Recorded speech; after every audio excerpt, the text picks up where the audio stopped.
ஸ்ரீ குருப்யோ நம. குரு பகவான் மேஷராசி மண்டலத்தில் இருந்து ரிஷபராசி மண்டலத்திற்குள் பயிற்சியாகிறார். இப்ப இந்த மேஷராசி மண்டலத்திலிருந்து ரிஷபராசி மண்டலத்தில் பயிற்சி ஆகிறார் அப்படின்னு நம்ம சொல்லும் பொழுது நமக்கு ஒரு பதட்டம்.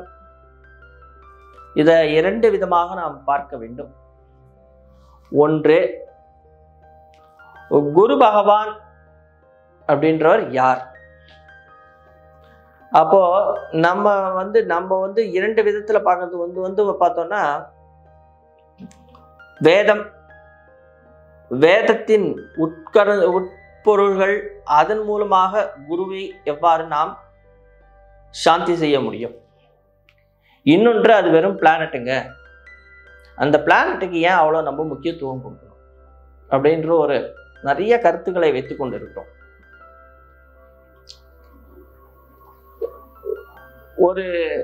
இன்னைக்கு நம்ம டெலஸ்கோப் கண்டுபிடிச்சோம், இன்னைக்கு நம்மளுக்கு வந்து சயின்ஸ் எல்லாம் நிறைய இம்ப்ரூவ் ஆயிடுச்சு, எல்லாம் ஒத்துக்கொள்ள வேண்டிய விஷயம். ஆனா இந்த ஜோதிடம் என்பதெல்லாம் மிக பழமையா வாய்ந்தது. பிஃபோர் கிறிஸ்ட், பாபிலோன்ஸ் கண்டுபிடிச்சதுலேருந்து நம்மளுடைய சித்தர்கள், மகரிஷிகள், ரிஷிகள் எல்லாம் தபஸ் பண்ணி, மிக நீண்ட நாட்களாக தபஸ் பண்ணி, ஒரு கோள், அந்த கோளினுடைய வீரியம், அந்த கோளினால் நமக்கு ஏற்படக்கூடிய நன்மைகள், அந்த கோளிற்கும் நம்மளுடைய உடலுக்கும் உள்ள சம்பந்தத்தை நமக்கு எந்தெந்த விதத்தில் நாம் அதை நன்மையாகவோ தீமையாகவோ எடுத்துக்கொள்ள வேண்டும் என்பதை பற்றி எல்லாம் ரொம்ப நேர்த்தியா சொல்லி கொடுத்துட்டு போயிருக்கு. இறை என்பது நாம தான் கடந்து உள்ளே செல்கின்ற ஒரு விஷயம். ஆனால் நம்ம வந்து சொல்லும் பொழுது ரொம்ப ஈஸியா இருக்கும். எல்லா விஷயத்தையும் நான் கடவுளிடத்தில் ஒப்படைத்து விட்டேன், எனக்கென்று எதுவும் இல்லை அப்படின்னு நம்ம சொல்லலாம். ஆனா யாராலையும் எந்த ஒரு காலகட்டத்திலையும் இந்த மாயா அப்படின்னு சொல்ற ஒரு விஷயம் நம் கண்ணை மறைக்கின்ற ஒரு விஷயம் என்பதனால் நமக்கு தெரியாமலேயே நம்மை நாம் பழக்கப்படுத்தி வைத்துக் கொண்டிருக்கிறோம், ஒரு இறை நம்பிக்கை என்பதை வைத்துக் கொண்டு. இப்போ இந்த குரு பெயர்ச்சி இந்த குரு பெயர்ச்சியில் நாம் என்ன செய்யணும், என்ன செஞ்சா நல்லது அப்படின்னா, இதையும் நாம் இரண்டு விதமாக எடுத்துக்கொள்ளலாம். ஒன்று, ஆலயம் சார்ந்த விஷயங்கள். இன்னொன்று, ஆலயம், இப்போ சிலருக்கு இப்போ ஹிந்துயிசம் இல்லாம வேறு மதத்தை சார்ந்தவர்கள், அவர்கள் இந்த குரு பயிற்சிக்கு என்ன செய்யலாம்? சிலருக்கு இந்து ஆலயத்துக்கு வர முடியாதவர்கள் இருப்பார்கள். அவர்களுக்கு ஒரு விஷயம் இருக்கணும் இல்லையா? அவர்களுக்கு ஒரு பரிகாரங்கள் வேணும். அவர்கள் என்ன செய்யலாம் என்பதை இரு கூறுகளாக நாம் பார்க்க வேண்டும். முதல் விஷயம், குரு பகவான் அப்படின்னு சொல்றவர் யாருன்னா, ஏஞ்சல்ஸ், தேவர்களுடைய டீச்சர் குரு. அதனால்தான் அவர் தேவ குரு. அப்போ இந்த தேவ குருவுக்கு இந்த ராஜசம், அதே நேரத்துல சத்வகுணம், ராஜசகுணம், தாமசகுணம் அப்படின்னு நம்ம சொல்லும் பொழுது இவர் சத்வகுணத்திற்குள்ளானவர்.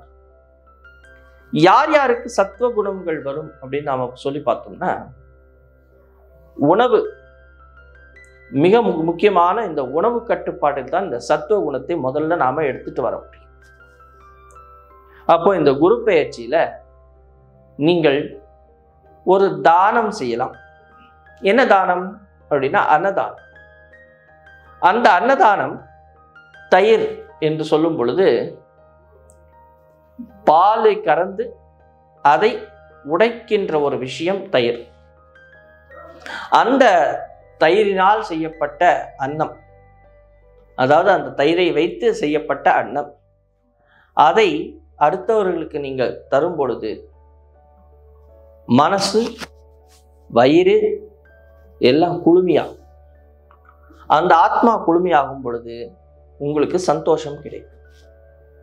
அதை சில மந்திர ஜபங்கள் சொல்லும் பொழுது, இப்போ ஒரு கோவில்ல போறோம், ஒரு நைவேத்தியம் பண்றோம் அப்படின்னா அங்க ஒரு மந்திரங்கள் சொல்றாங்க இல்லையா, அந்த மந்திரத்தின் மூலமாக, அந்த மந்திரத்தினுடைய ஒலியின் மூலமாக அந்த பதார்த்தத்தில் இருந்த ஒரு ராஜச குணம் மாறி சத்துவ குணம் வந்து சேரும். அந்த விஷயத்தை அடுத்தவர்களுக்கு பிரியமுடன் நாம் கொடுக்கும் பொழுது, எந்த விதமான எதிர்பார்ப்பும் இல்லாமல் கொடுக்கும் பொழுது, அவர்கள் ஒவ்வொருவரும் குருவாக இருக்கும் பட்சத்தில் அவர்கள் மூலமாக நமக்கு ஆசீர்வாதங்கள் கிடைக்கிறது. அதே நேரத்தில் குரு பகவானுடைய கோவிலுக்கு போகலாம். விசேஷமான கோவில்கள் இருக்கு.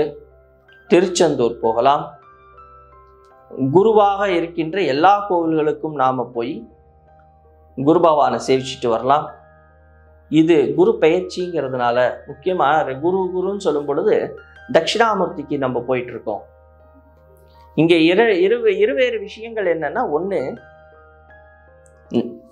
நவகிரகத்தில் இருக்கிற குரு பகவானுடைய பெயர்ச்சி, அவருடைய அதிதேவதை தட்சிணாமூர்த்தி. அப்ப முதல்ல இவரையும் பார்க்கணும், அவரையும் பார்க்கணும், கிளர்க்கையும் பார்க்கணும், மேனேஜரையும் பார்க்கணும்.